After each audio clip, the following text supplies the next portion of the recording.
కొండ మురళి పిరికోడు కాదు, భయాన్నే భయపెట్టిస్తాడు.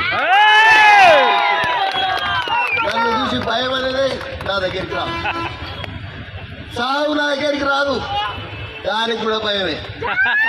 నా దగ్గరికి వచ్చేదల్లా పడుగు బలైన వర్గాలు ధైర్యంగా వస్తారు, అంతే తప్ప వీళ్ళు బయటికి రారు, చెప్తే రారు. కొంతమంది నేను రేవంత్ అన్నకు అదే చెప్పదలుచుకున్నా, అన్నా కొంతమంది నాయకులు తెలుగుదేశంలో ఉండి దాన్ని భ్రష్టు పట్టించిన 15 ఏళ్ళు పాపం చంద్రబాబు నాయుడు ఓడగొట్టింది. వీళ్ళు మాత్రం మంత్రి పదవి అనుభవించారు. పాపం కేటీఆర్ను తప్పుదో పట్టించిండు, కేసీఆర్ను తప్పుదో పట్టించిండు, అది నాశనం అయిపోయింది. ఈ మరి మళ్ళా మన కాంగ్రెస్ పార్టీకి వచ్చింది. ఎవరేం చేస్తున్నారో అనేది ఆయన ఎన్కౌంటర్లో స్పెషలిస్టు